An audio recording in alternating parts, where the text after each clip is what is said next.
Olá, boa tarde, seja muito bem-vindo. Você confere agora os destaques internacionais. O Congresso dos Estados Unidos aprovou um projeto de lei orçamentária provisório para evitar uma paralisação do governo em plena temporada natalina. O Congresso americano aprovou um orçamento temporário para evitar a paralisação dos serviços federais do país. A votação foi uma demonstração em comum de unidade entre os partidos para manter as agências federais funcionando até 2022. O Senado votou por 69 votos a 28 para estender o orçamento atual até 18 de fevereiro, uma resolução que já havia sido aprovada na Câmara dos Representantes. A resolução impede que milhões de funcionários públicos sejam mandados para casa sem remuneração no meio da temporada natalina, já que parques, museus e outras propriedades e serviços federais seriam forçados a fechar. Analistas do Congresso esperavam que a resolução tomasse um caminho tortuoso no Senado, onde um pequeno grupo de republicanos linha dura ameaçou suspender o projeto de lei orçamentária contra medidas impostas pela Casa Branca para retardar o avanço do coronavírus. A secretária de imprensa da Casa Branca afirmou que o Irã não apresentou propostas construtivas às novas negociações sobre a reativação do acordo nuclear de 2015. Poucos dias após a retomada das negociações em Viena, os diplomatas europeus também expressaram decepção e preocupação com as exigências iranianas e o abandono dos compromissos da República Islâmica. Apesar desses comentários negativos e do pouco tempo, os diplomatas europeus dizem que estão totalmente comprometidos em encontrar uma solução diplomática. O desafio é grande, salvar o Acordo Internacional de 2015 que visa evitar que a República Islâmica do Irã adquira uma bomba atômica. As negociações de Viena também têm como objetivo fazer com que os Estados Unidos voltem a negociar.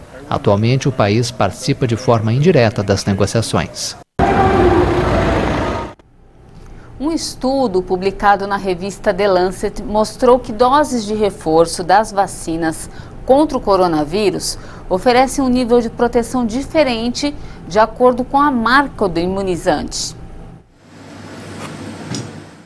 A pesquisa foi realizada em junho no Reino Unido com um grupo de 3.000 pessoas e comparou diversas configurações entre a vacina aplicada inicialmente e a escolhida como reforço. Os pacientes haviam recebido o esquema vacinal completo com AstraZeneca ou Pfizer-BioNTech. No caso da Pfizer, as pessoas receberam uma dose de reforço no mínimo 2 meses após a segunda injeção. No caso da AstraZeneca, receberam a terceira dose no mínimo 3 meses depois. A dose poderia ser da mesma marca ou uma combinação com CureVac, Moderna, Novavax, Valneva ou Janssen. Alguns pacientes receberam placebo. Em praticamente todas as configurações de reforço, exceto as que continham placebo, os participantes geraram novas doses de anticorpos, embora a combinação Pfizer-Valneva não tenha apresentado nenhuma mudança considerável. A dose de reforço foi administrada com um período de tempo curto na comparação com a segunda dose.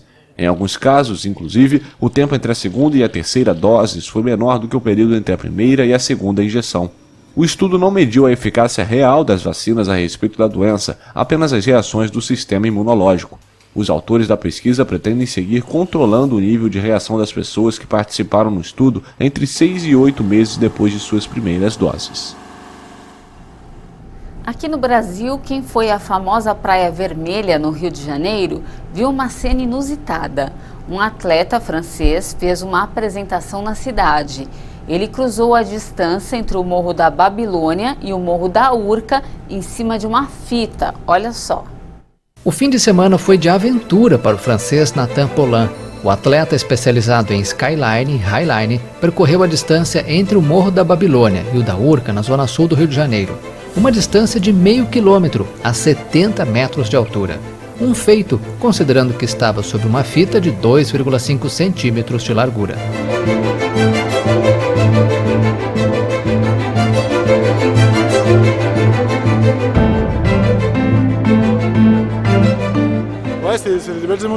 É uma sensação muito boa porque é um projeto que temos há muito tempo, que foi adiado por causa da Covid.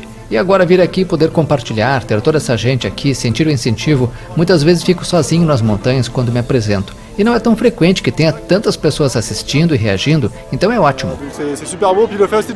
A performance faz parte do projeto L'État Cesse, do coreógrafo Rachid Urhandana, diretor do famoso teatro Chaillot, em Paris.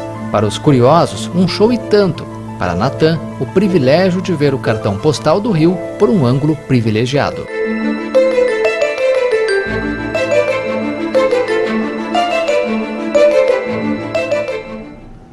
Eu não teria coragem. Olha, um nadador paralímpico francês enfrentou um desafio inédito: nadar 122 quilômetros da Bolívia ao Peru, passando pelo lago mais alto do mundo. Vamos conferir. No percurso da travessia a nado estava o lago Titicaca, o mais alto do mundo, a 3.800 metros de altitude. Isso me assusta, não há como negar, mas estamos prontos. Treinamos para isso o ano todo, então estamos prontos para enfrentar o clima, aconteça o que acontecer. Courant teve seus membros amputados aos 6 anos de idade devido à meningite. Preparado para o desafio, o francês pulou na água gelada com os outros 2 atletas. Nadadores da Federação Boliviana de Natação acompanharam a equipe nos primeiros quilômetros da jornada. Tem muita gente na praia assistindo, que eu não esperava. E pensar que há um ano estávamos apenas planejando esse roteiro. O atleta francês ficou em 4º lugar nos 200 metros livres nos Jogos Paralímpicos Rio 2016 e é bicampeão mundial. Os membros da equipe nadaram em turnos, arrastando um barco com o objetivo de passar uma mensagem sobre o cuidado com o meio ambiente. Durante a viagem, eles filtraram a água do lago para beber e armazenaram os alimentos em sacolas reutilizáveis para não gerar resíduos poluentes. O trio iniciou o trajeto na praia da cidade boliviana de Copacabana e concluiu o desafio em 10 dias. A chegada foi nas Ilhas dos Urus, na Baía de Puno, no Peru. Ao finalizar a travessia, a companheira de equipe de Courant, ganhadora da medalha de prata nos Jogos de Atenas 2004, nos 50 metros estilo livre, agradeceu pelo apoio recebido.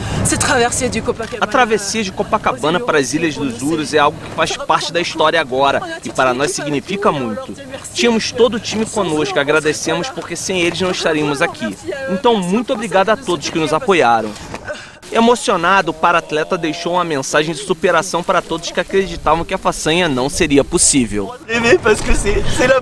O direito de sonhar é a base de tudo e hoje é a prova disso. Muito obrigado a todos de verdade. Que emocionante. Olha, um raro eclipse solar total mergulhou a Antártica na escuridão. O espetáculo foi testemunhado por cientistas e turistas que desembolsaram cerca de $40 mil pelo privilégio. A chamada fase do Anel de Fogo durou um pouco mais de 40 segundos. Os eclipses solares ocorrem quando a Lua passa entre o Sol e a Terra, lançando sua sombra no planeta. Para que o eclipse seja total, o Sol, a Lua e a Terra devem estar diretamente alinhados. Só foi possível ver o fenômeno em sua totalidade na Antártica. Cientistas, especialistas e turistas de aventura desembolsaram cerca de $40 mil pelo privilégio.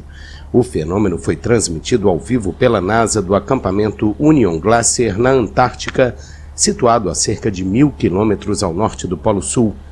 De acordo com a NASA, um eclipse parcial também foi visível em partes do hemisfério sul, incluindo partes da Namíbia, África do Sul, Chile, Nova Zelândia e Austrália.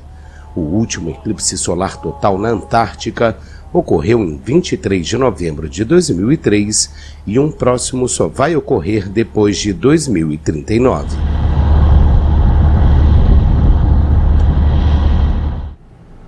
Muito lindo, valeu a pena. Olha, por hoje é isso. Muito obrigada pela sua companhia. Um ótimo dia para você e até mais.